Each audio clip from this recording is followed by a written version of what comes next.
Ibu sekalian. I think more people are coming right now, so it's better for us to start the agenda for this morning. May I have your attention, please? So, Assalamualaikum warahmatullahi wabarakatuh. Good morning, ladies and gentlemen, Bapak Ibu sekalian. How are you this morning? I hope all of you are happy, healthy, and well. So, ladies and gentlemen, welcome to Indonesian ESP Teachers Community Sharing Session 4. I am Miftahush Shalihah from Universitas Aisyiah Yogyakarta, will be your MC for today's session.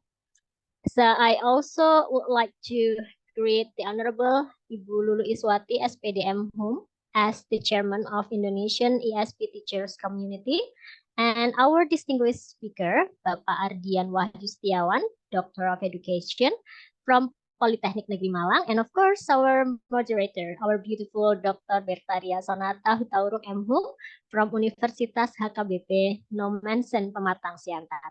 And also good morning for all the participants today. Ladies and gentlemen, please allow me to read the agenda for today. The first agenda is the opening session. The second one is singing our national anthem, Indonesia Raya. Next is the welcoming speech from the Vice Chairman of Indonesian ESP Teachers Community. After that, we will have a photo session. And then, of course, the main agenda for today, that is sharing session, which will be led by our moderator. And the last is closing. Ladies and gentlemen, without any further ado, to open agenda this morning, let's say our short prayer first, shall we?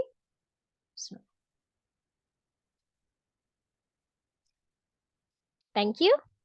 Now let's move on the next agenda, that is singing the national anthem Indonesia Raya.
Thank you. The next agenda is welcoming remark that will be delivered by the Chairman of Indonesian ESP Teachers Community, Ibu Lulu Iswati, SPD M.Hum. For Ibu Lulu, the screen is yours. Okay. Thank you, Bu Miftahush Shalihah. All right, the Honorable Bapak Ardian Wahyu Setiawan, ADD, and all of my fellow teachers at the ESP community. Good morning, Bapak Ibu. Assalamualaikum warahmatullahi wabarakatuh. I'm glad that right now we arrive at the fourth expert sharing session in addition to our best practice sharing sessions. Thanks to the committee who have been earnestly and voluntarily working to make these sharing sessions happen by taking the onstage roles. Thank you, Bu Bertaria, and also Bu Miftahush Shalihah, and the committee members who take the backstage roles. and also to the community members who have supported and showed enthusiasm in participating in every event that we organize. Bapak Ibu, on this occasion, we are blessed to have Pak Ardian Wahyu Setiawan from Politeknik Negeri Malang as our invited speaker to share his expertise in academic writing, especially how it is applied in the context of ESP teaching. As our community is growing bigger, we realize that our members come from diverse fields of ESP. So in line with that, I am convinced that what Pak Ardian is going to share with us will not only be insightful, but also relevant to our various ESP contexts. Then, I would also like to extend my warmest welcome to the new community members who just recently joined our WhatsApp group. Thanks, Pak Ardian, for promoting our community. And then, Bapak Ibu, in the end of this session, we will distribute an attendance form. So please fill it up as we also to recognize your participation and where you are from. For your information, we will reopen the next batch of our official membership in January next year. So those who haven't got the official membership in the form of card, you can join it next year. The membership will be valid for 1 year and it costs 100,000 rupiah. Yeah. Okay. Finally, Ibu, let's make use this opportunity to learn and enhance our knowledge, understanding, and competence in ESP teaching, particularly in academic writing. That's all. Thank you. Assalamualaikum warahmatullahi wabarakatuh. Thank you very much, Ibu Lulu, for the welcoming speech. Now, this agenda is officially open. Now, I think it's the best time for having photo session before everyone is going out from the Zoom. So please, everyone, turn on your camera. There will be 3 slides here. And then we will take the picture. Slide 1. And then the next is slide 2.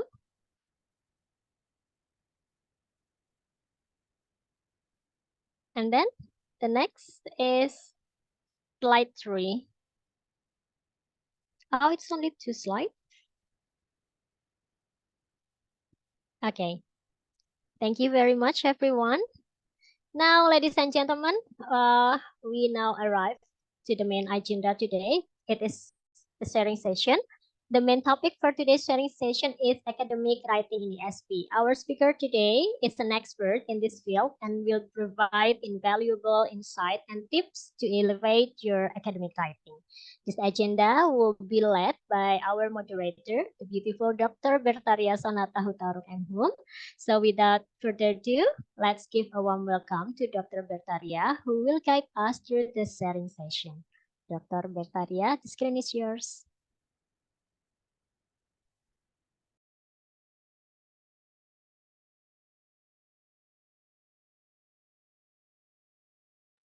I'm sorry, Ibu Berta, you are still muted, sorry. Sorry, thank you for the Master of Ceremony. Let me greet for the first time. Assalamualaikum warahmatullahi wabarakatuh for all ladies and gentlemen.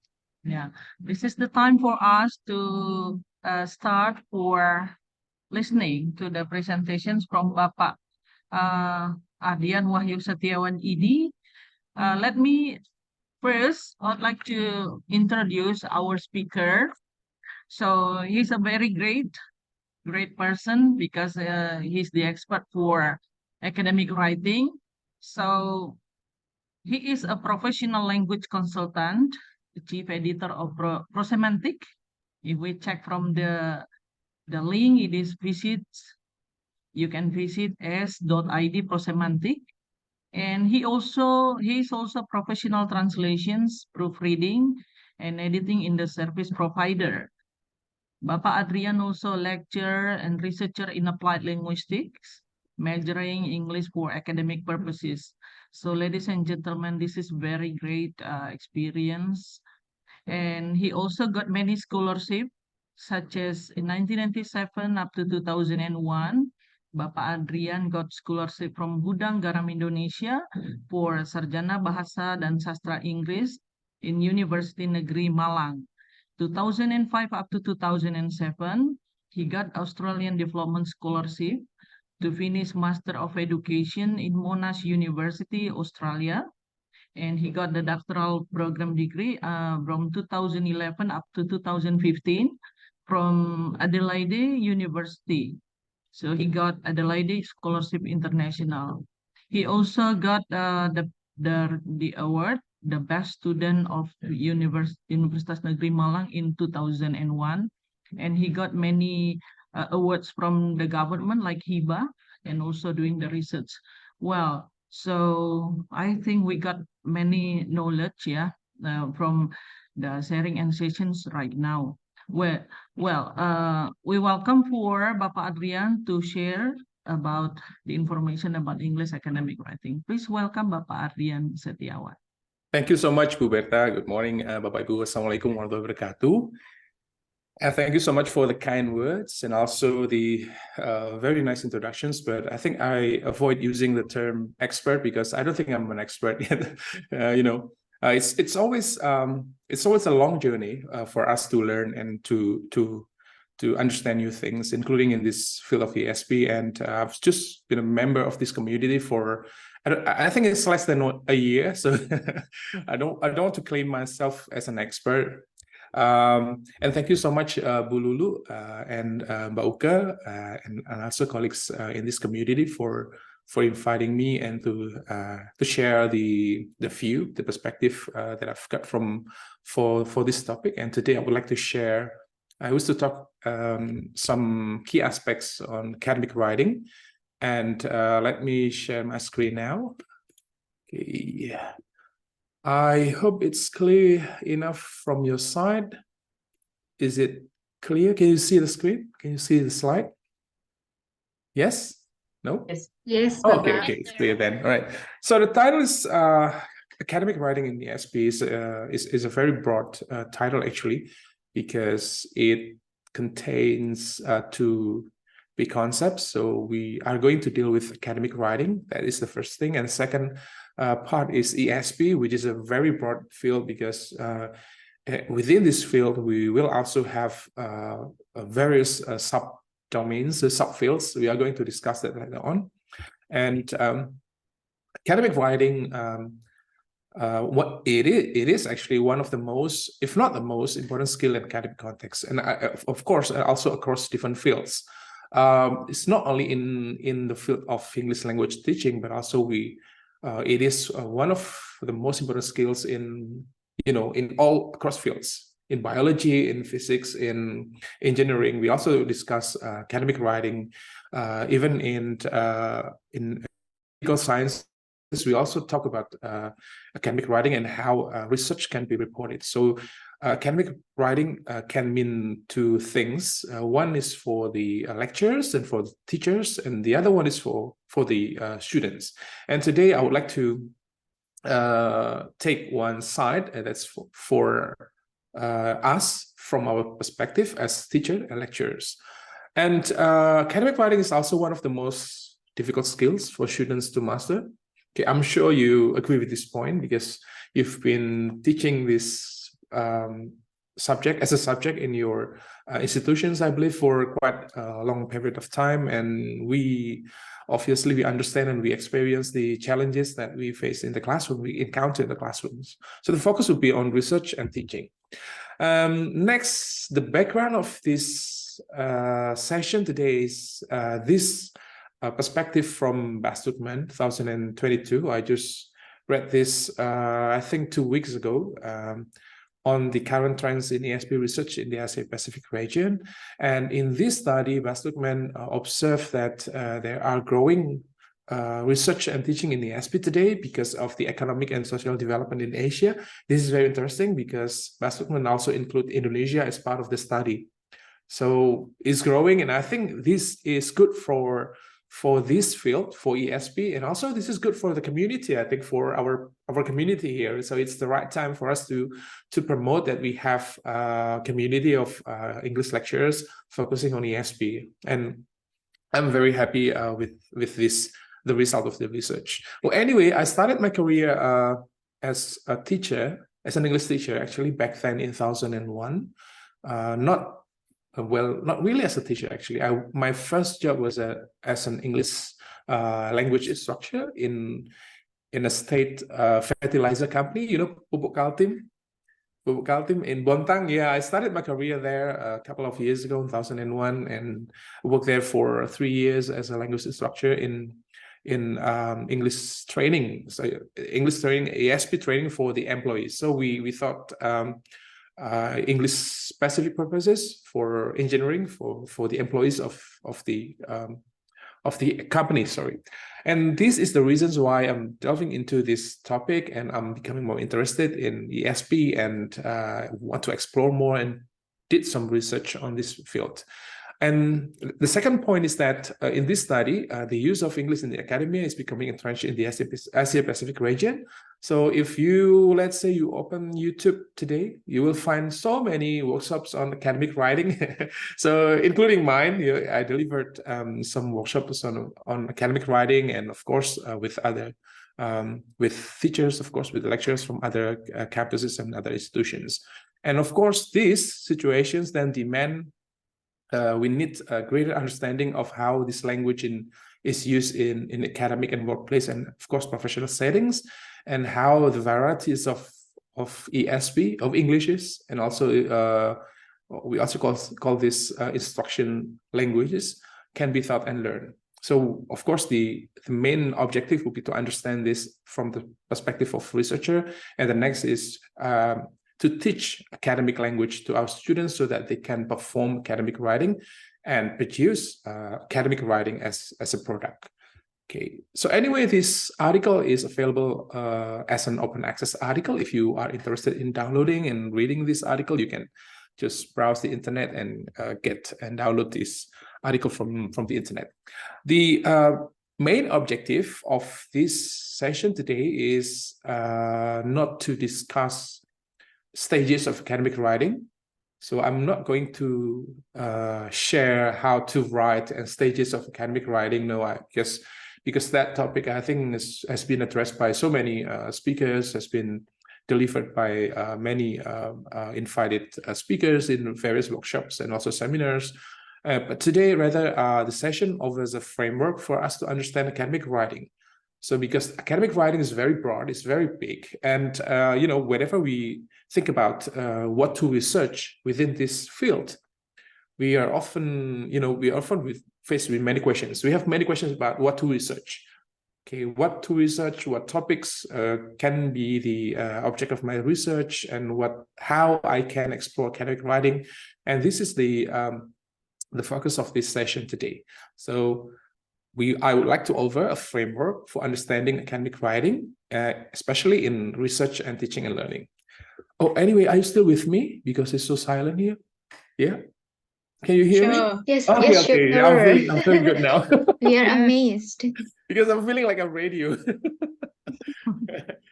Anyway, if you are interested in listening or watching a workshop on academic writing, mine is available on my channel. You don't have to subscribe here. You don't have to subscribe, but you can watch that for free.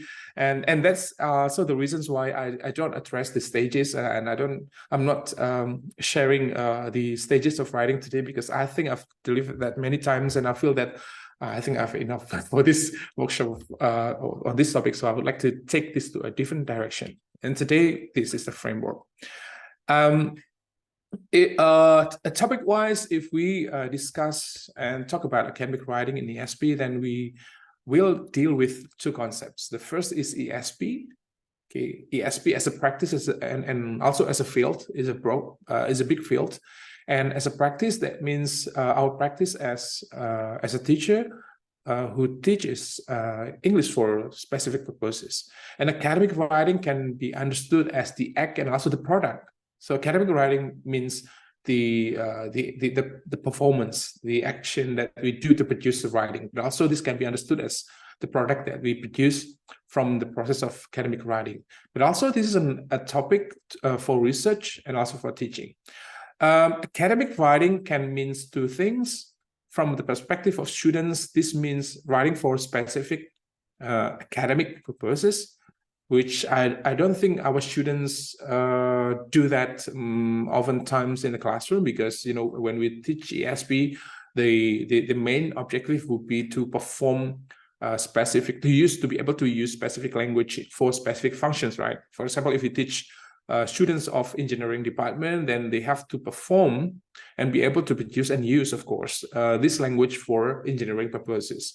So not often they are required to write or to produce academic piece in that specific field, but it's for us. So today is for us, for ESP lectures.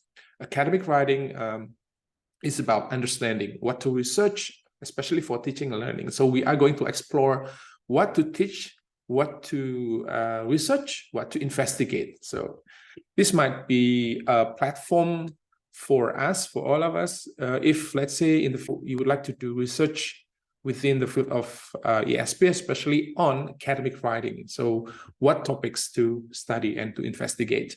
The focus will be what to research, especially for teaching and learning. And let's, from this discussion, we will try to understand some important aspects that we need to understand in relation to academic writing in ESP.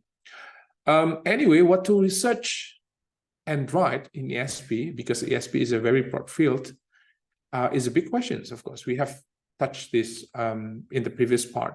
I have mentioned that ESP is a very big field, because English itself, in English teaching, and then this relates to various fields, right?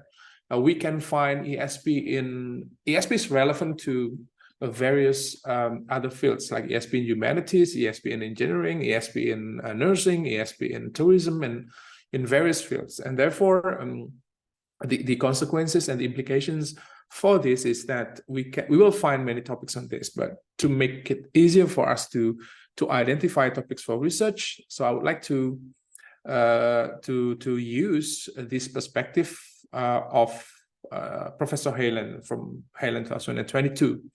But underlying this perspective is the questions.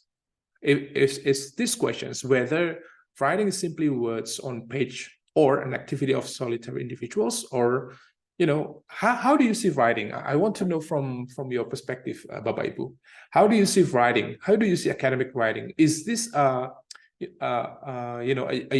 journey, or is this a isolated process in which you have to sit just on your chair and then you type in front of your computer, just you yourself in the computer, or do you see this as a social activity involving interactions with other writers and other readers and the community of practice? You can type, of course, or if you want to open your microphone and to discuss this, please feel free. How do you see writing? How do you see academic writing? Is this individual activity or social activity? What do you think? Individual, yes, or social activity? Social activity, okay, thank you so much. Must be social activity, social, yeah. Thank you so much, Bu Ulfa. Hi, Bu Ulfa. Bu Ulfa is my colleague from the Polytechnic, from my Prodi. Thank you so much for the response. How do you see academic writing? Is it individual journey or social? You have to involve many people in the journey, or you need to get support. You need to work together with people. Okay, so we got 2 responses. Oh, 3 responses from Bauke and also Buika. Good. Now,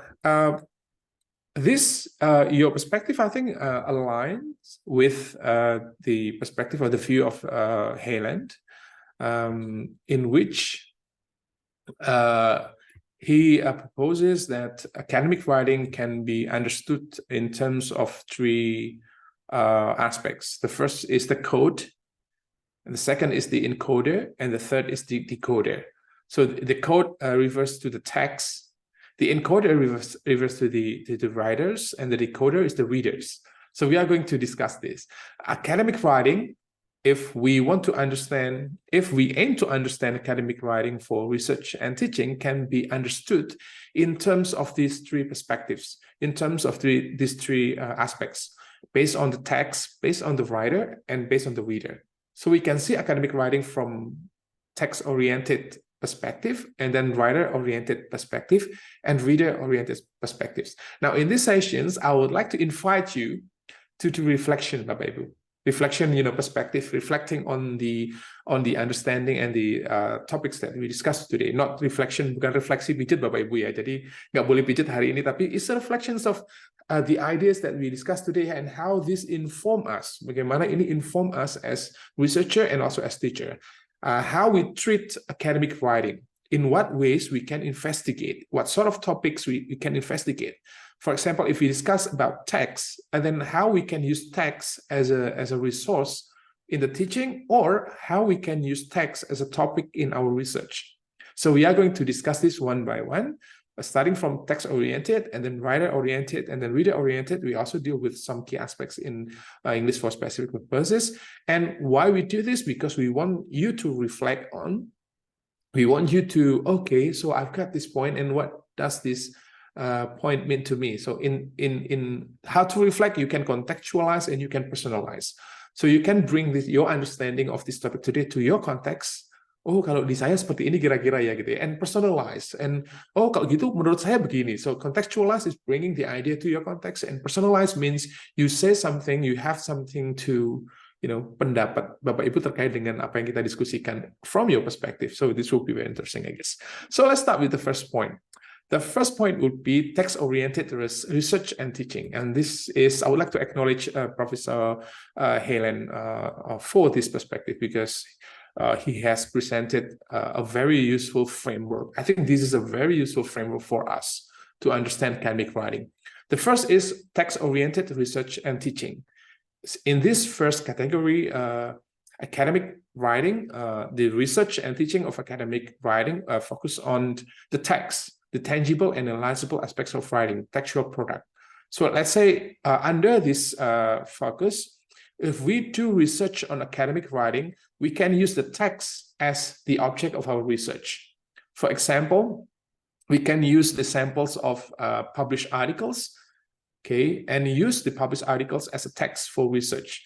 One of the most common, I think, the use of, I forgot the name of the software, but Encon, you are familiar with Encon? Encon software by, I forgot the name, siapa yang namanya?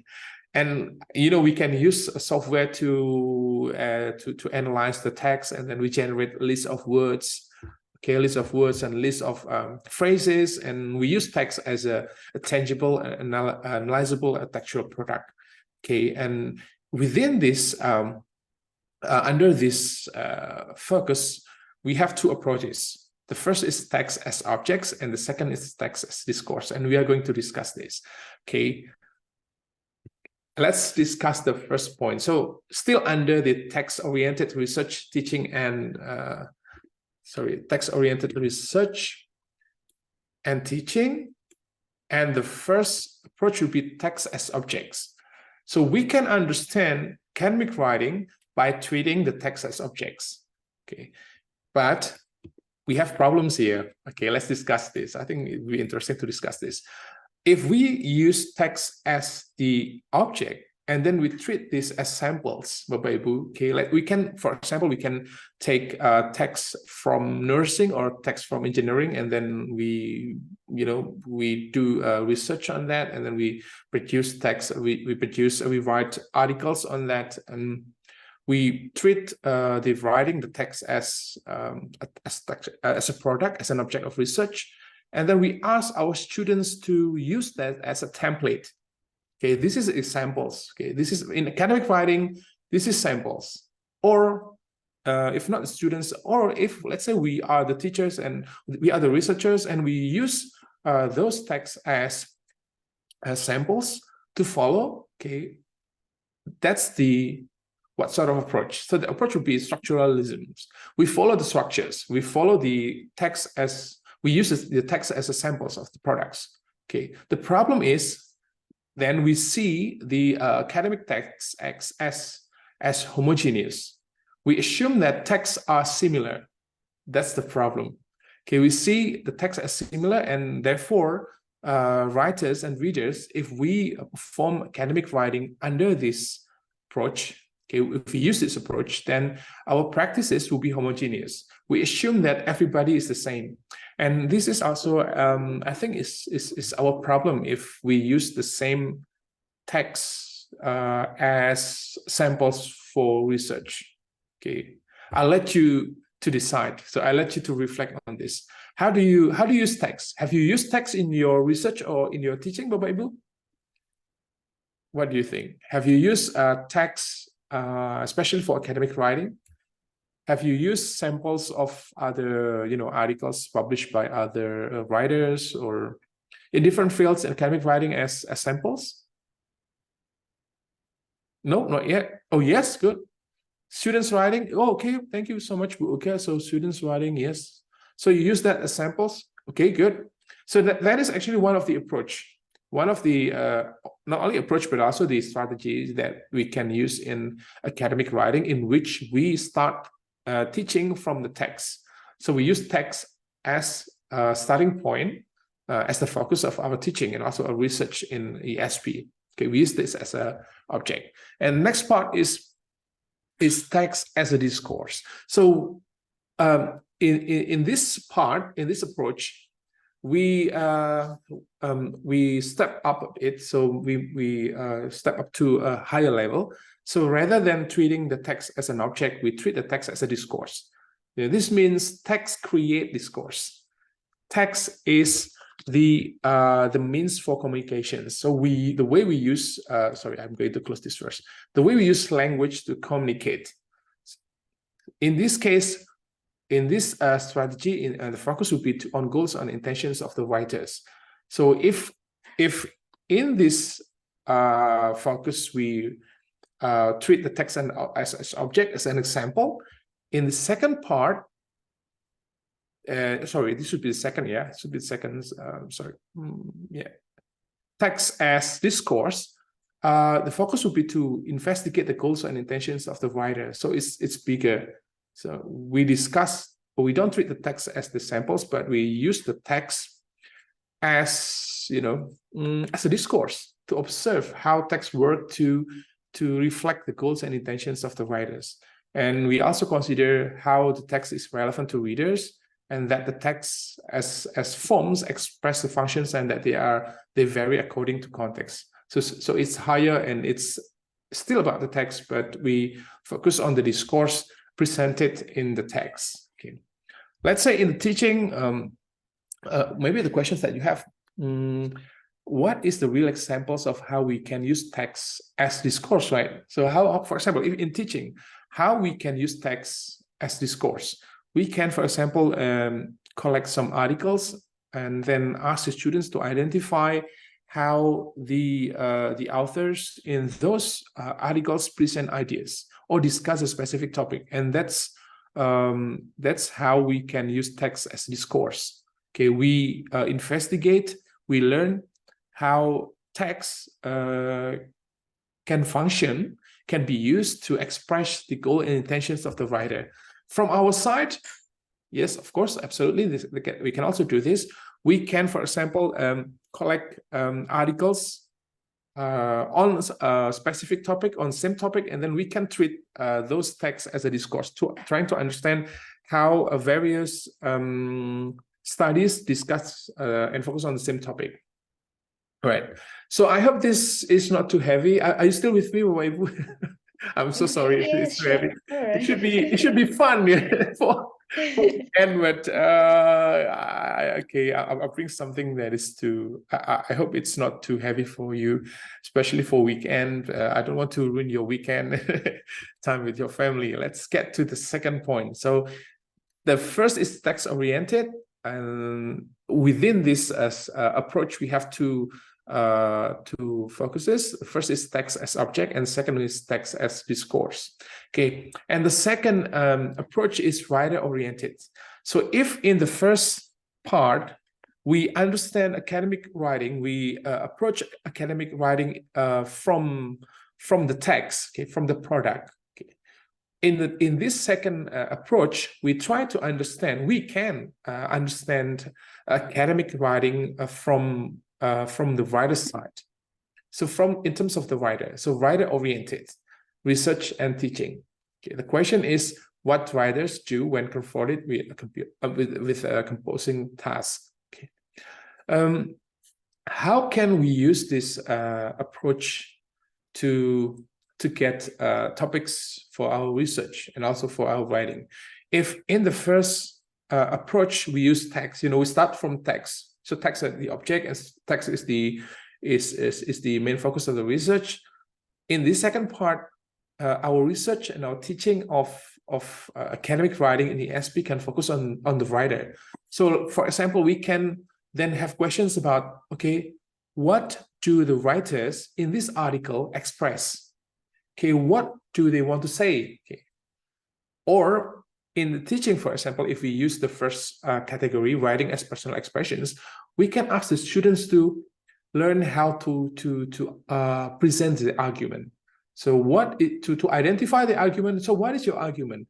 How do you write your argument in this academic writing, and how you support the argument? So that's under the writing as personal expressions, because they are required to present their personal perspective, their argument, and of course they have to support this with sufficient evidence for the academic writing. So if the first approach is text-oriented, focusing on the text, in this second approach, it's writer-oriented. We start from the writer.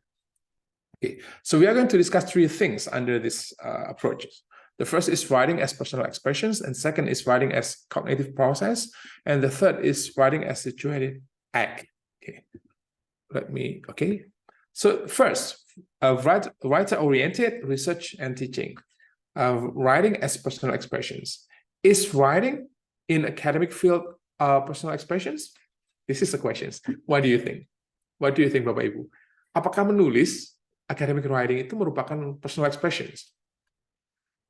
Is it a personal expressions, or you just follow, do you have personal perspective to express in academic writing? What do you think, Bapak Ibu?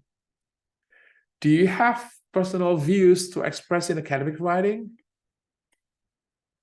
Do you establish, do you construct personal perspective in academic writing? Yes or no?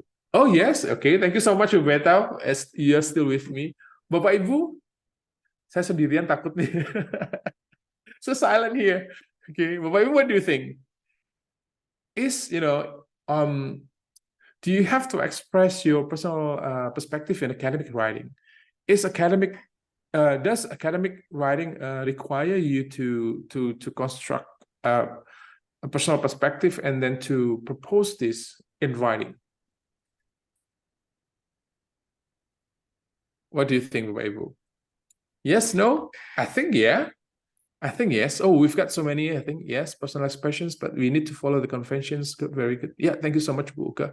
I think yeah, it could be personal expressions, more creative writing, perhaps. Yeah, true, Bu Desi. Personal expressions is very close to creative writing, of course. But in academic writing, we also have personal expressions can mean the arguments, the views, but this can also means the identity. We are going to talk about this later on too. So it can also means the authorial voice that we bring. So the identity that we bring in our writing. It is also a very interesting thing to discuss and to research on in academic writing.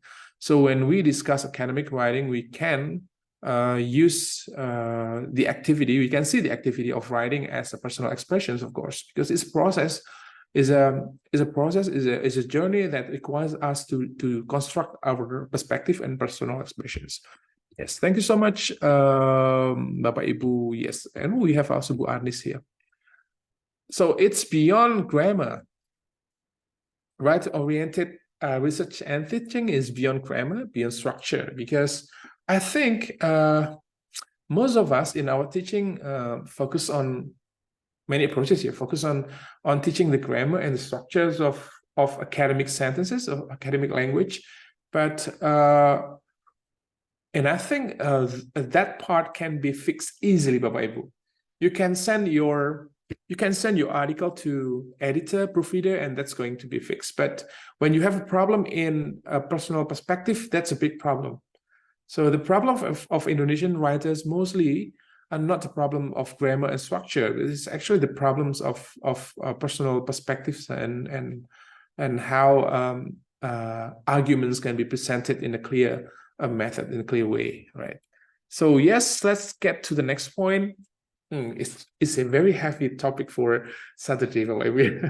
So next part will be writer-oriented research, still under this approach, but we see writing as a cognitive process.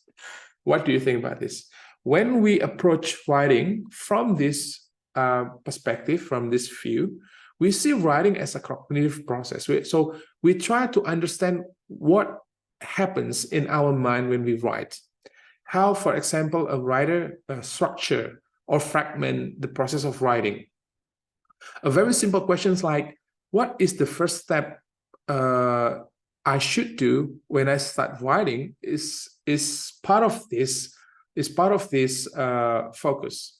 So let's say if we want to, let's say I want to develop a guide or a table, or the last piece which I developed was Q&A metrics, and I share this with writers, with novice writers.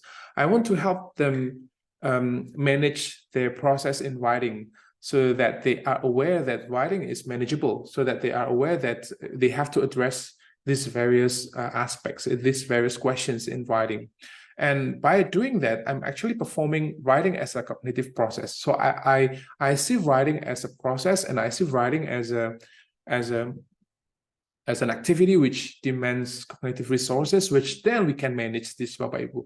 So what is the difference between this perspective and the previous one? If this is focusing on the personal expressions, so if, let's say, we focus on this, we invite the researcher to, okay, you must have something to say in academic writing. And the key point is that when you write academically, you must have something to say. And this is the sign of critical writing, Bapak Ibu. Yeah?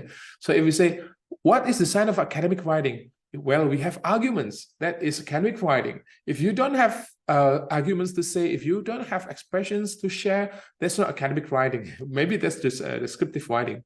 Okay, it must, academic writing must have arguments, must present arguments, must have personal expressions. This is under this expression, under this, approach. But under this second approach, writing is a cognitive process. In this academic writing, if, let's say, we apply this on ourselves, then we have questions about, loh, sebenarnya saya ini ketika nulis ngapain sih gitu. So what kind of tasks I can perform in academic writing? So if, let's say, I want to write, what is the first thing I can perform so that I can start writing? And then what is the next one? What should I do? What follows the next steps, and so on and so on. So this is the most dominant approach in teaching and also research on academic writing, Bapak Ibu. So many researchers are, I think, are trying to understand the process or the activity that a writer performs when they write. So let's get to, yeah, okay. So is it a pre-writing stage or applied in all stages of writing? I think it's on all part of all stages of writing, Bu Arnis. So if we see writing as a cognitive process, we can actually observe this. And I think, Bapak Ibu, you are familiar with the idea of a metacognitive skill. Yeah, when we have to observe the cognitive activity, right? So we can also apply that to our writing, to our process of writing. We have to be able to observe what we perform, what we do when we write academically, and then we can classify, and then we can categorize the different activities, and therefore we can fragment and see writing as a small part of small activities instead of really big activities to complete. Okay. So the third would be still under the writer-oriented approach, and writing is a situated act. So the focus would be, still focusing on the writer, of course, but in this case, the writer is not seen as isolated from the context, but it is a situated act where writing is a social act within particular situations, particular contexts, influenced by the personal attitudes and prior experiences. And of course, this will also deal with the specific political institutional context. Okay, the problem with this, with the approach that we use, most of us, I think, use, is that we oftentimes we see writing as being isolated from the context, Bapak Ibu. So we tend to see writing is writing, writing is isolated, and we don't consider the situations and also the baggages that the individual bring within the process of writing and also learning. We don't consider the experiences and also, of course, the impact of specific political and institutional context. So writing is actually social, writing is political, writing is also institutional in the case that, in the sense that we try to influence institutions and we try to influence the political perspectives in our field. Okay. All right. So anyway, Bapak Ibu, if you have questions or if you have views to share, feel free to jump in, and I'm very happy to discuss the key points with you, Bapak Ibu. Okay. And let's get to the next point. Now, the last part will be focus on the writing, on the product. So on the reader, sorry. If the first is focusing on the text and the second approach is focusing on the writer, and the last one is focusing on the writing, on the readers, on the decoder. So focusing on the reader, we'll have three approaches here: writing as social interactions, writing as social constructions, and writing as power and ideology. So we are going to discuss this. So we have agreed on the first point that writing is, of course, a social interactions, but this time we are focusing on the reader's side. Okay, what does that mean? Okay, right. Let's start with the first one. What does writing as social interaction mean, Bapak Ibu? What do you think? Writing as social interactions. Many people believe that writing is silent. Writing is, individual journey. Writing is not informed by social community. That writing is, writing is individual journey. So what does writing as social interaction mean to you, Bapak Ibu? What do you think? Do you need social interactions in writing? Do you consider readers? How do you see readers? Okay, this is very interesting from Mudesi. It's a conversations between writers and readers. Yes, okay. In the actual practice, do you see the readers sitting in front of you? It's just like speaking, you're having conversations. Oh, very interesting. Writing is a way of communicating to others. Yes, writing enables me to communicate to others. Okay, interesting. Okay. Yes. Okay, thank you so much, Bapak Ibu. During my research in Adelaide University, I experienced, just like writer blocks.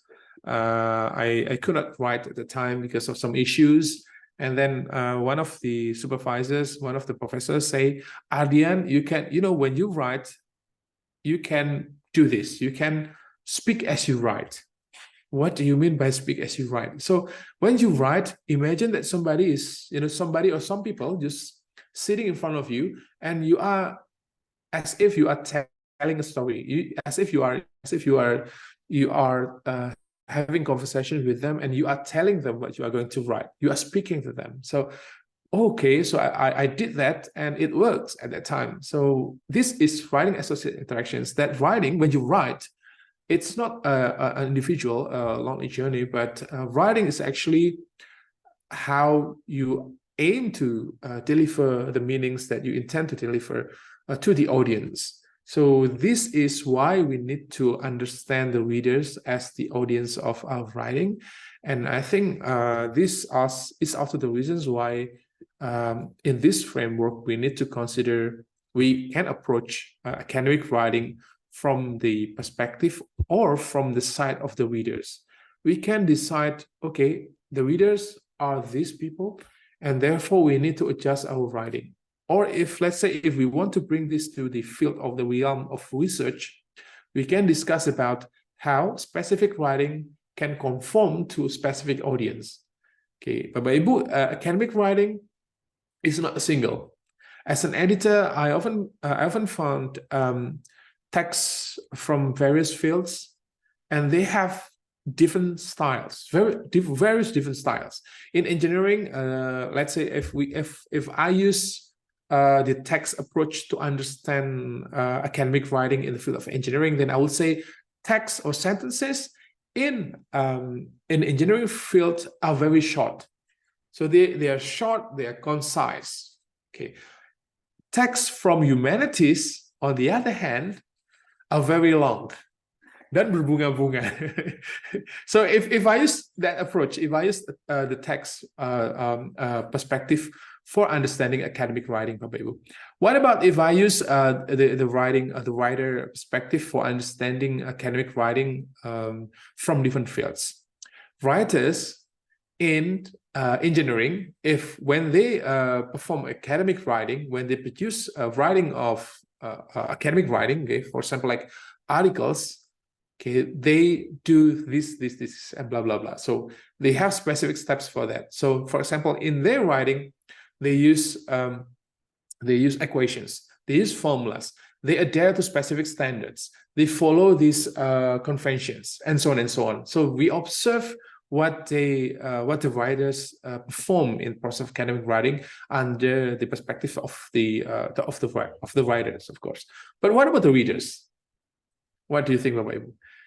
If, let's say, we observe text, we consider the readers in academic writing, then researchers in the field of engineering, for example, okay, they have to present the information to be understood by their fellow engineers. So for that reasons, because of that reasons, then they have to follow the standards, and that standards is established by the community. And that's why, as let's say, as an English teacher, as an ESP teacher, we need to understand different standards, different audiences, different readers, of course, a different community of practices.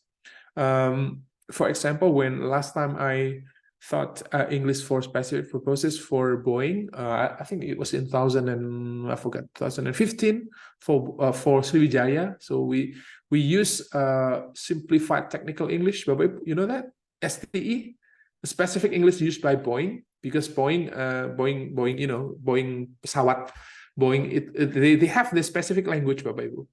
So it's called simplified technical English. And in that language, the English language is simplified to the level of standardized language. Jadi mereka menggunakan bahasa Inggris yang sudah simplified, yang bahkan maknanya itu dibatasi. So if I use this word, this means this. This cannot mean this, and that. This word can only mean this. So if we relate this to teaching of ESP, and for example, if we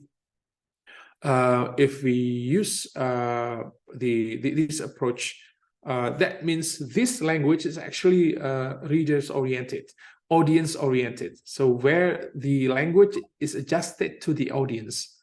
Okay. From Pak Safri, writing is one of communication tools into yeah, true. Bu Uka, when we are researching writing using reader-oriented approach, writing as social practice, does it mean we research the reading process?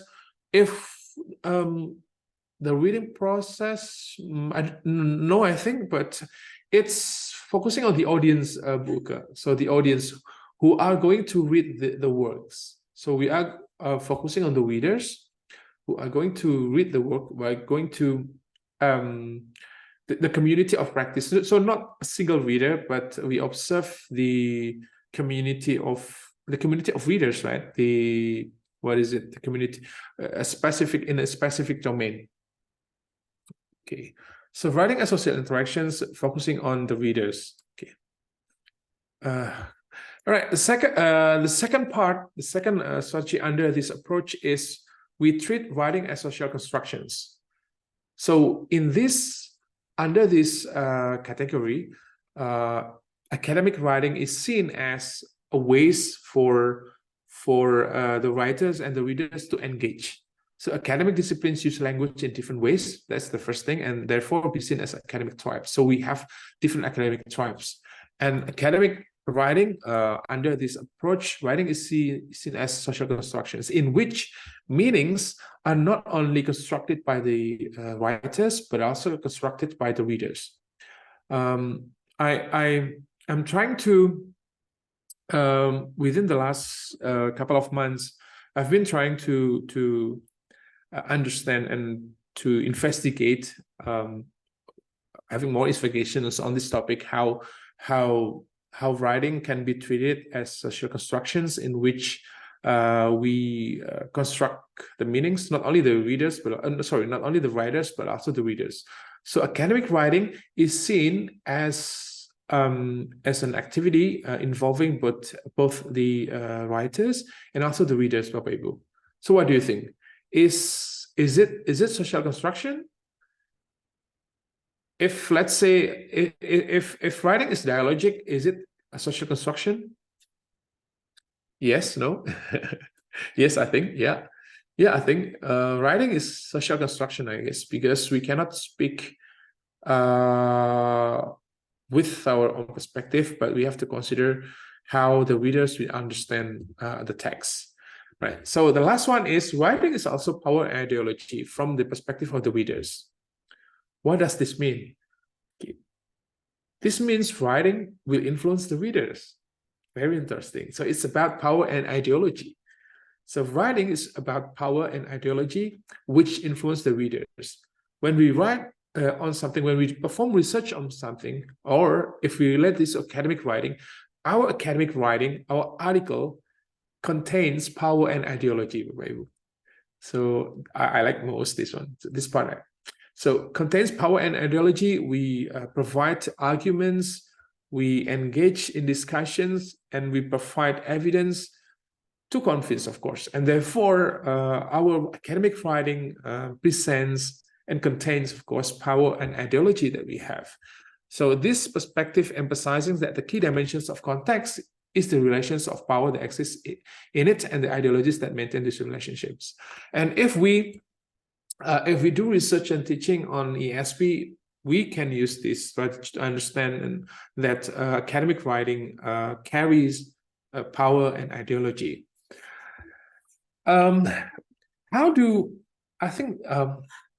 It's been too theoretical, Bapak Ibu. Mungkin terlalu teoritis, Bapak Ibu ya. Pertanyaannya mungkin the main question would be, how should we bring these approaches to a very practical level so that we can use this as a guide for research and teaching? I think this framework is also very practical if, let's say, we use this in our practices to understand academic writing. For example, if we use readers' perspective, then how we should consider readers in the process of writing with the awareness that our article contains power and ideology. Okay. Right. So other things. Oh yeah. Before we jump to the next key aspects, do you have any questions, Bapak Ibu? Or do you have something to say that we need to discuss? Let's invite some views from you, Bapak Ibu. I think it's too heavy for this weekend. Bapak Ibu. So sorry for these heavy topics. What do you think, Bapak Ibu? Okay, so, from Bu Haira, based on your personal experience, how do you usually write concisely and organize ideas? Thank you. This is a very nice question. I will focus on the ideas first, Ibu Haira. So the first thing that I do in academic writing is focusing on the ideas. The steps that I often use in academic writing is contextual.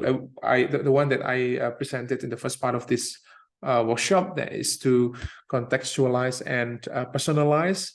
So make this relevant to me. When I read something, I try to bring my understanding to my context. If, let's say, I've got this finding from this research conducted in Australia, for example, then I try to bring this to my context.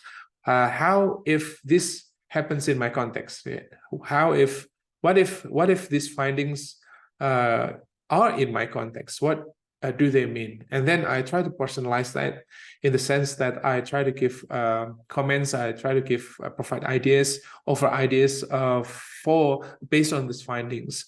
And then to organize, I fragment the process of writing into small parts. So I often share this with people and also with participants in the workshops. I think I'll share this with you today, Bapak Ibu. I'll give you one example. Can I share something in the chat feature of this? Let me try to find. Where is the button for sharing? Oh, this one. So let me share this. Okay, I'll give you one example how I structure my writing. This is actually coming from my personal experience. Resources, okay.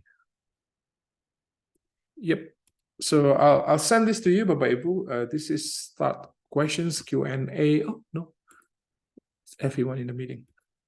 Right, so I sent to you, Bapak Ibu, Q&A matrix. This is to answer Bu Haira's questions on my personal experience of how I write concisely and especially how I organize my ideas. I use Q&A matrix, Bapak Ibu, to organize my writing and to especially to manage so that academic writing is manageable.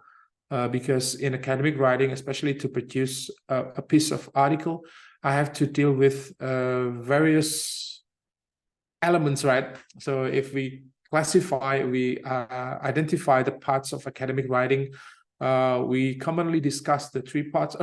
We commonly discuss the introductions and then the methodology and then resultant discussions and the discussions and then the conclusions, right?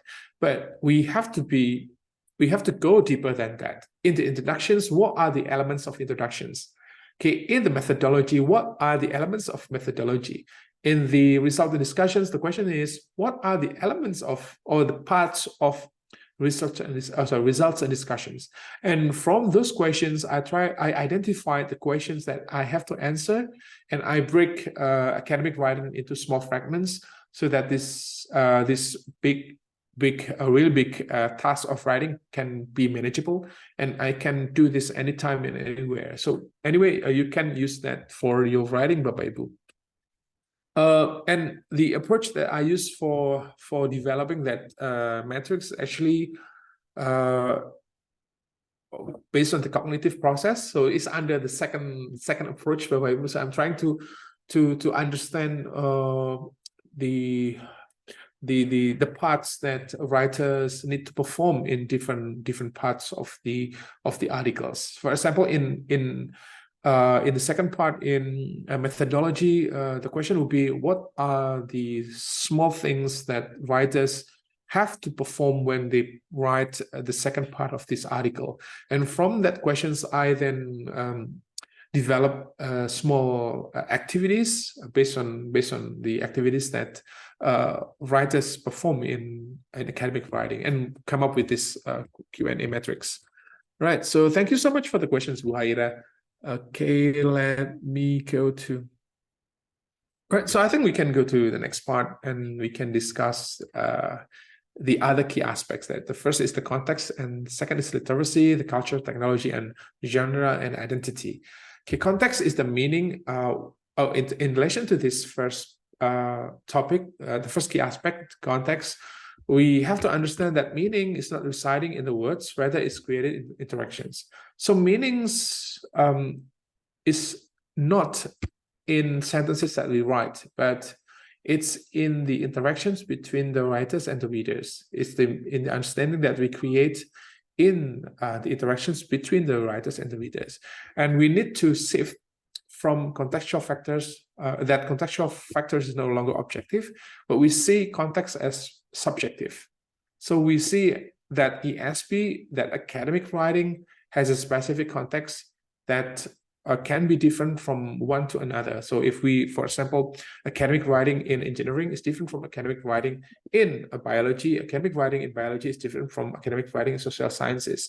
And this perspective, subjectivity perspective, has implications for the way we teach in those different subjects, Bapak Ibu. We cannot use the same approach.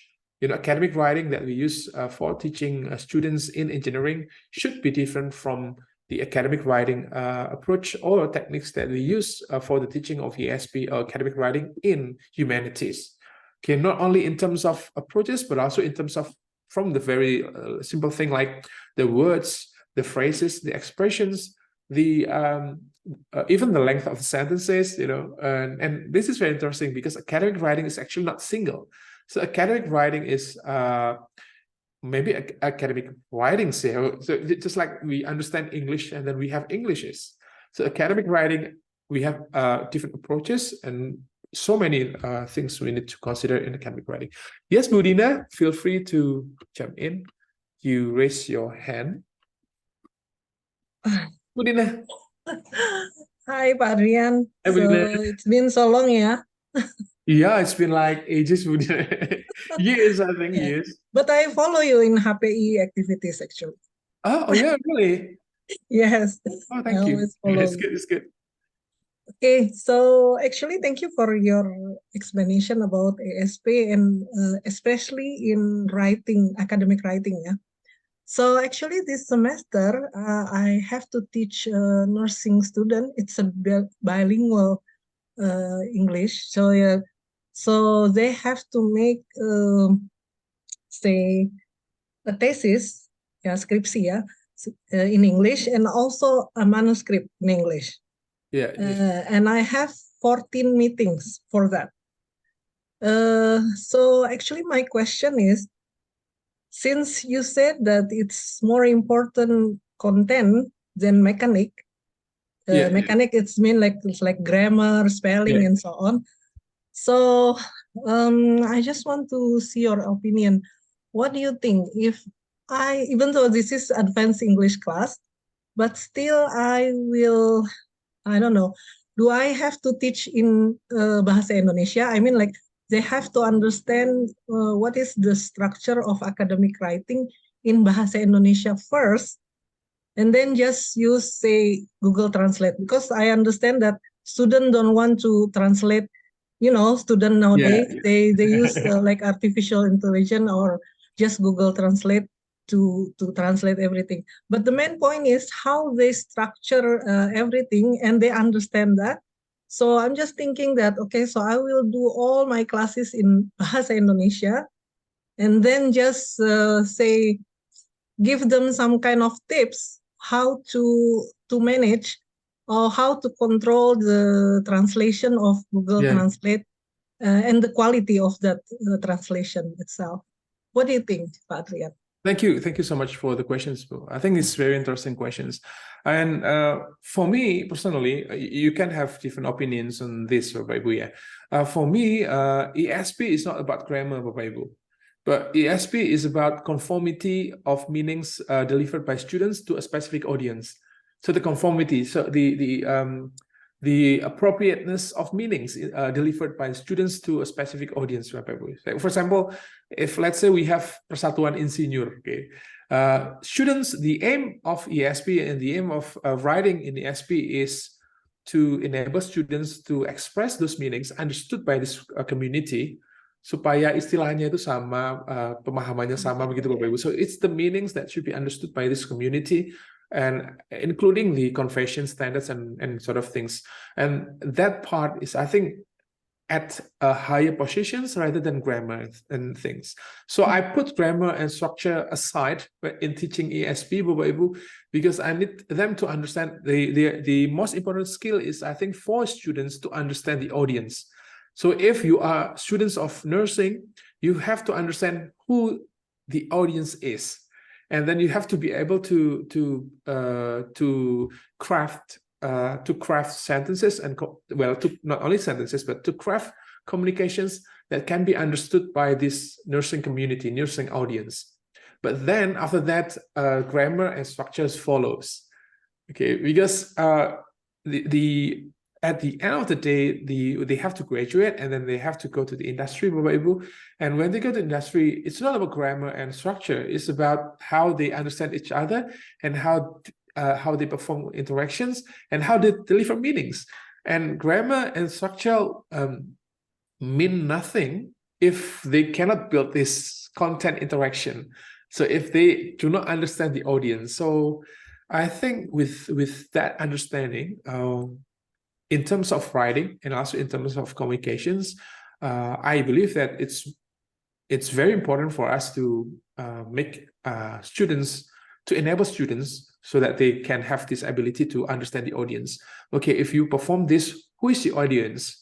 And what are the characteristics of the audience? How will they understand this? Okay, how do you understand the conventions? Do you understand the types of, let's say, the types of messages? The words that you have to choose, for example, the terminology, the terminologies, the expressions, because different fields have different expressions, Bapak Ibu. Okay, different conventions, different expressions that it's which are very closely related to discourse. Okay, if we relate that to the second part that we discussed previously, we talk about discourse. We can claim that ESP is actually facilitating different discourses from different fields. So engineering, nursing, we have different discourses, and we are coming with this. And I think, this is the reasons I'm so invited to get engaged with students of various disciplines, Budina, because I believe, Bapak Ibu, you bring your own perspectives from your field. Okay, I don't know what nursing is like. Saya tidak tahu nih bahasa nursing itu seperti apa sih gitu. What sort of language? Okay, what sort of discourse that you have in the interactions between you and, for example, between the students and the patients, for example. You and even students and the patients, nurses and the patients, nurses and the doctor, they have different languages, and this is a thing that makes ESP very interesting, because we are not focusing on the grammar and structure. That's the second thing that we can discuss, but we are focusing on the meanings and the audience and the intended understanding that we must have together, Udina. Okay, you might have different perspective, of course. No, so like I'm just thinking that, so I'm going to use bahasa Indonesia at first. Yeah. To make sure that what they want to say, yes. Or how that's for modeling, for example, we take some thesis atau skripsi, contoh skripsi yang sudah ada, and then we bahasa Indonesia tentunya, so it's in Indonesia, and then translation become later. After they make sure that actually this is the content or this is the thing that they want to say. Then that they just use bahasa Indonesia, but they translate it into English without even understanding. Kadang-kadang bahasa Indonesianya sendiri kan salah gitu. Yeah. True. So when they build their argument, itu sudah salah gitu. Jadi begitu dimasukkan ke Google-nya juga bingung gitu.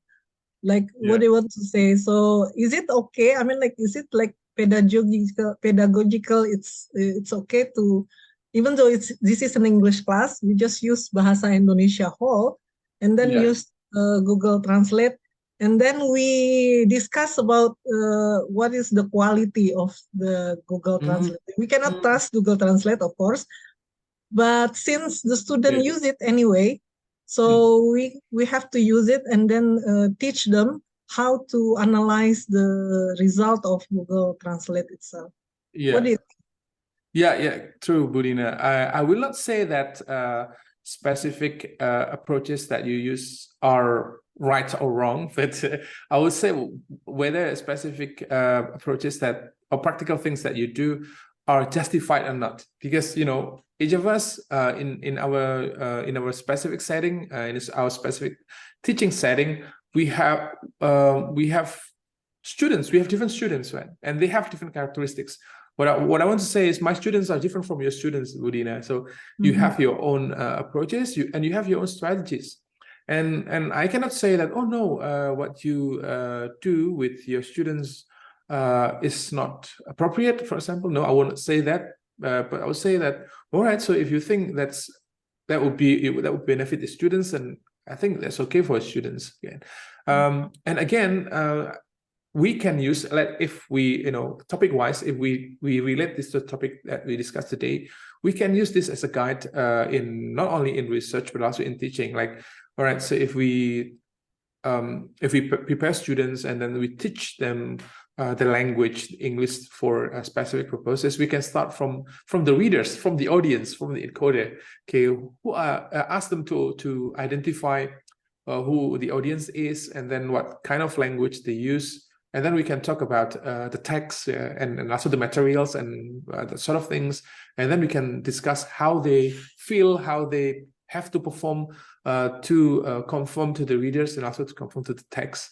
So I think understanding the audience is the main, the first thing that we have to do prior to developing materials, asking them to practice this and that. Even when we perform grammar practices, for example, okay, if we ask them, okay, you have to do grammar practices on this and that. The grammar is this. We need to explain to them, who is the audience for this grammar? Okay, how, in what ways, in what context? Okay, this grammar will be very useful in this context, in the interactions between, for example, nurses and the patients. So if we use this grammar expressions, for example, in interactions, what are the implications? Would this be more polite? Would this be, how would the audience understand this? So I think that would be interesting to use that approach, Budina. Okay, great. Okay, thank you, Pak Ardian. My pleasure, Budina. It's nice to have and to connect and to have discussions with Budina, Bapak Ibu, and also, of course, would like to invite the other participants of this workshop. If you have something to say or you want to ask something, please feel free to open your microphone. And one more thing, Budina, when we translate, I always treat text as a very specific text. I don't assume that English is single. So I don't assume that language is single. I assume that, okay, this text is coming from this field, and therefore I have to treat this according to their standard. Okay, this text is coming from this, for example, from nursing, and therefore I need to understand the audience. Who are the readers? How they communicate? What sort of language they use, the types of sentences, the type of expressions, the specific terminologies they use. That could be very useful in not only in translation but also in writing, and in many other types of communications. Thank you so much, Budina. Okay, thank you, Ardian. So yeah, that's the point of this part, actually, Budina. That context is subjective. That context is not objective. That each of us has specific context. The context that Bu Berta has is different from mine, and therefore I cannot justify that what I use in my classroom will be appropriate from Bu Berta's classroom.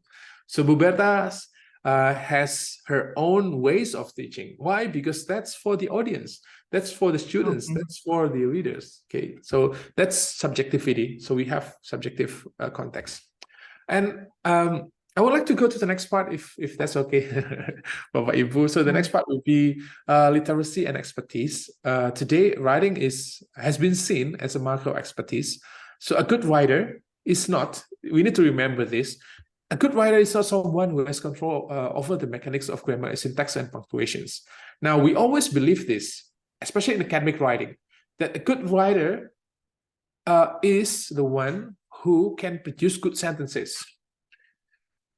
I think we need to change this. Yeah. We have 5 minutes more. Oh, 5 minutes more. Okay, Bapak Ibu. So, in the modern conception, a good writing, an expert writer, is one who has attained the local knowledge that enables her to write as a member of discourse community. So, meanings are more important than the structure, Bapak Ibu. Jadi kalau selama ini kita fokusnya kan, nulis yang baik itu yang kalimatnya bagus dong. Kalimat yang baik, penulis yang baik itu yang menghasilkan kalimat yang grammarnya bagus. Gitu. No, it doesn't have to be that way.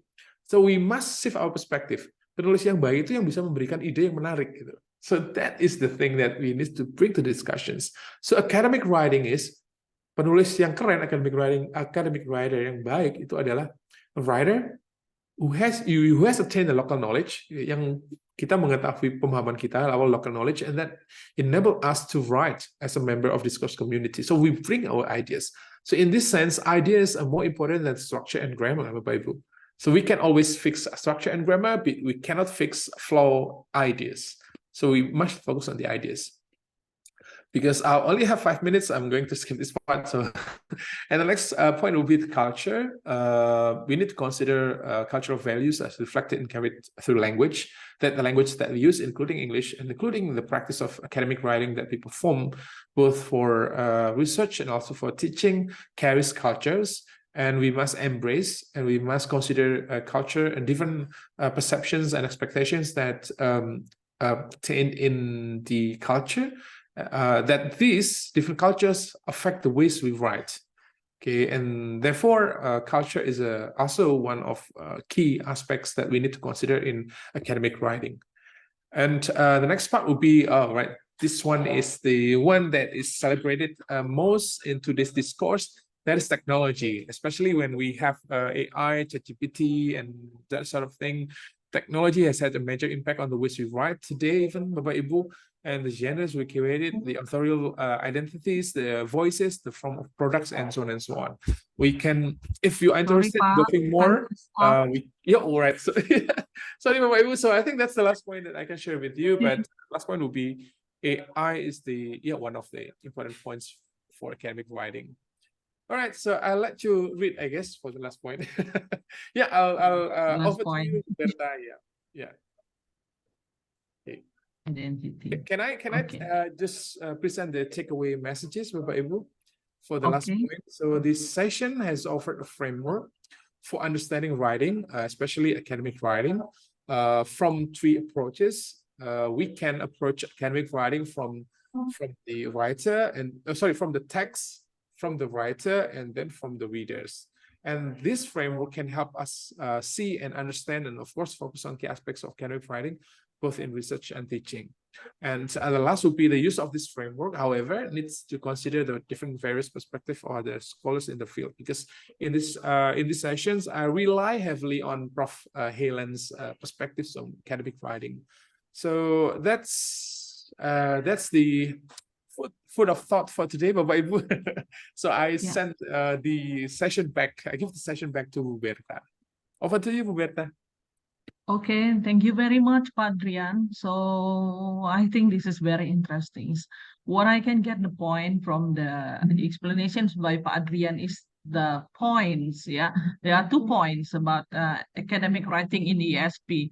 The first one is writing, and then the second is ESP, English for Specific Purposes.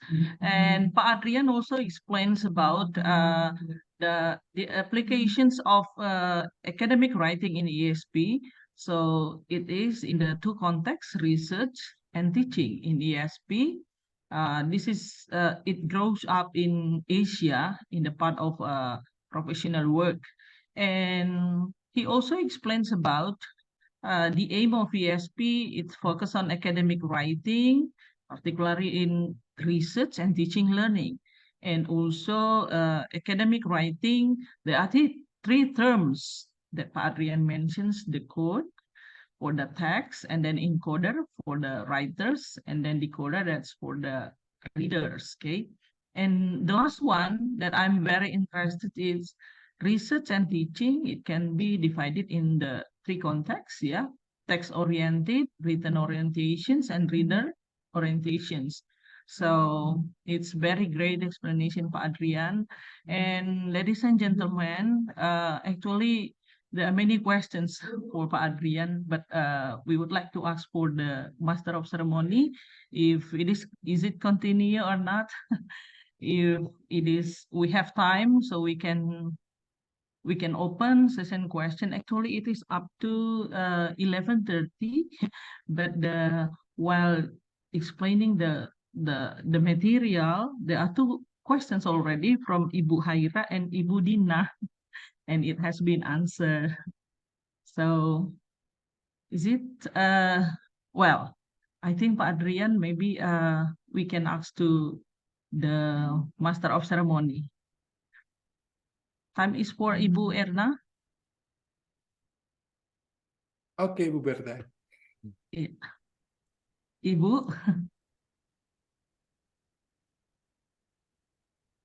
Halo Ibu Erna. Ibu Miftah, I think, yeah. Oh, Oh, Ibu, Ibu I thought Miftah? that. Yeah. Yeah. Thank Oh, you, Ibu Bu Miftah, Berta, and sorry. also Is it, Pak Adrian. sorry, is it continue, Ibu, or opening the question and question session? Yeah, if there is still more question, then maybe we will open for 5 more minutes, maybe. Or Okay, yeah, thank is you. that all? Yeah, thank you, Ibu.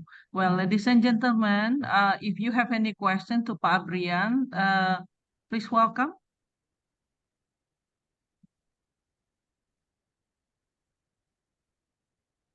Feel free, Bapak Ibu, if you have questions or if you have different perspectives on this issue, on this topic, would be highly appreciated.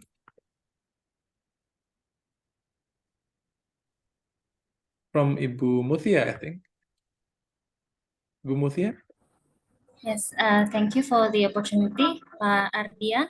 I actually want to ask about the use of AI. You have mentioned already, but we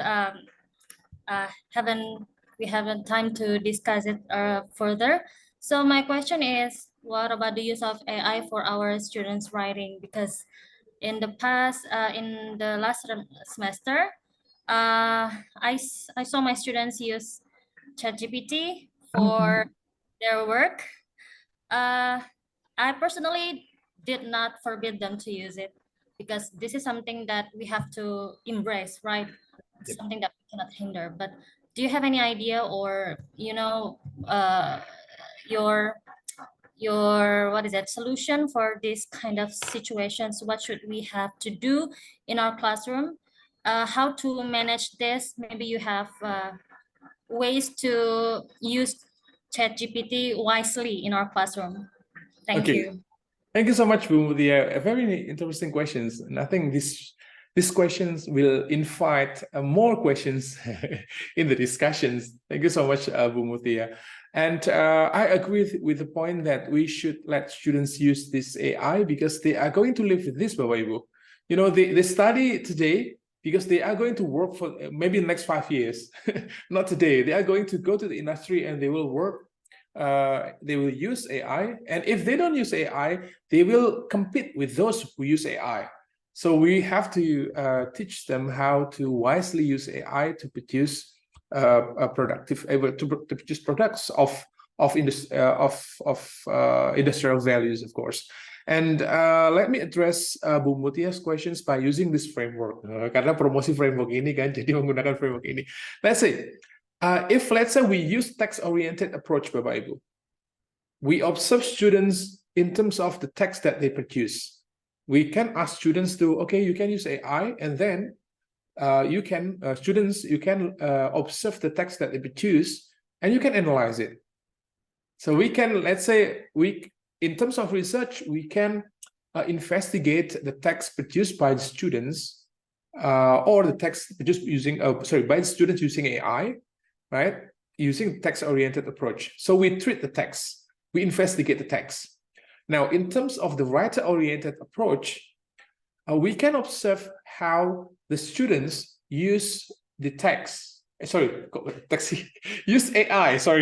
Use AI. What sort of activities they use? Do they perform pre-writing, for example? How they create the prompts? Okay, how they create the prompts? What sort of prior informations or prior knowledge they have prior to using AI? So this is writer-oriented, in which we try to understand the writers in using AI for writing. Okay, and the last is reader-oriented. When the students use AI to produce writing, do they consider the readers? Ask them to think about, okay, in this process, when you produce this text, do you think this text will conform to the reader's expectations standard? So in this way, you use reader-oriented approaches to understand the process of to understand the process of writing, Bu Mutia. So that is how we use this framework. So we can always put this in our mind. In our mind as a framework that when we think about academic writing, we can approach process of writing from these three perspectives. We can observe the text. We can approach this from the writer side, or students or researchers, if we perform that for ourselves, or we can employ the reader-oriented approaches to and then invite the students to analyze the audience. So or if let's say you want to bagaimana sih menggunakan AI, itu juga bisa menggunakan ini, Bu Mutia. Let's say in what way students can use AI. You can invite, okay, you can use AI, but you have to follow, you can pay attention to the text, pay attention to the writers yourself, pay attention to the reader. So focusing on different three aspects. So I think that's also helpful so that our use of AI is informed by our awareness of the text as a product, and also the writer, us, and of course the readers. Okay. Supaya pakai AI-nya itu tidak sembarangan gitu, Bu Mutia. Jadi tahu, oh saya akan menghasilkan teks semacam ini. So text oriented. Oh kalau begitu saya sebagai penulis harus do this and that. Saya punya pengetahuan ini. Saya harus bisa buat prompts. Saya harus paham readernya seperti apa, audiensnya. So they use AI with this understanding and with this awareness. I think this is also the material that we need to explore more. Okay, and from your side too, Bapak Ibu. So you need to find the types of text, how the writers perform, and of course the audience for this text. Ini menurut saya akan menarik sih kalau masing-masing dari areanya masing-masing, dari nursing munculkan, dari ini muncul, dari engineering muncul. I think it will be very interesting. I guess so, yeah.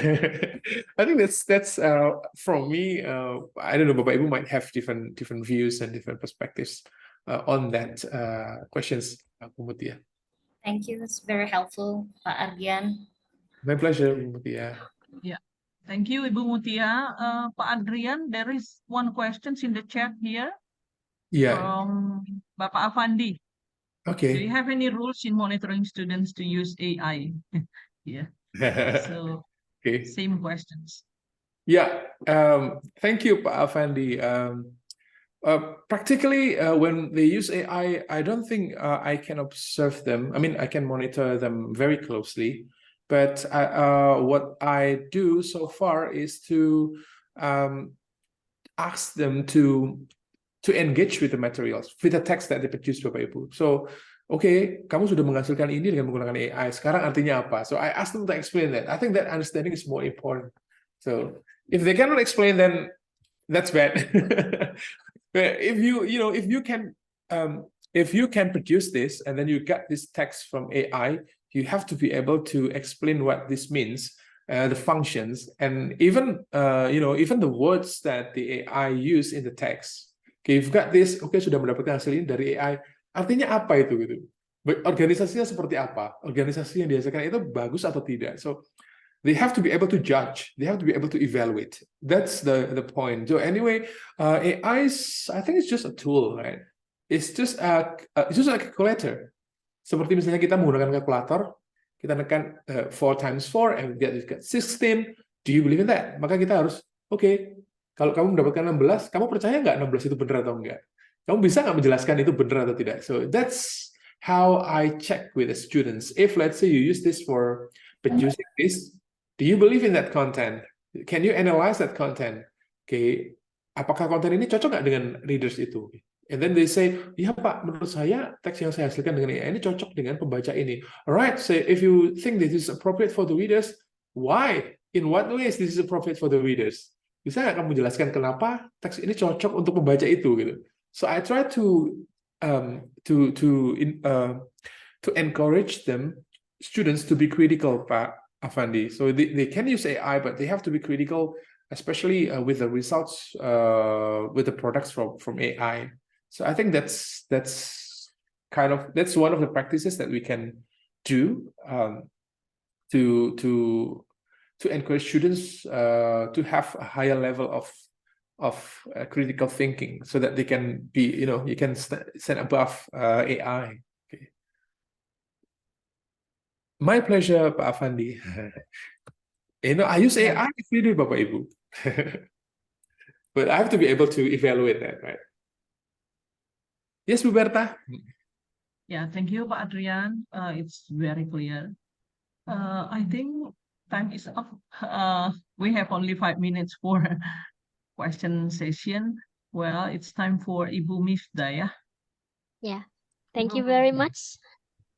Yeah, thank you very much, Dr. Bertaria, for leading the discussion and delivering the main session. Thank you so much, Pak Adrian, for the very insightful presentation today. And yeah, maybe if you want to have more discussion with Pak Adrian, he is there in our WhatsApp group.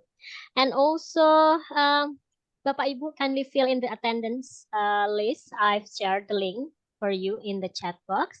And ladies and gentlemen, I think, yeah, it is the end of our session this afternoon.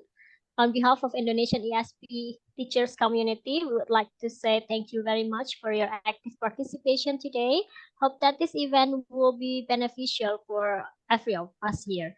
See you in the next round of the sharing session. I am Miftahush Shalihah signing off.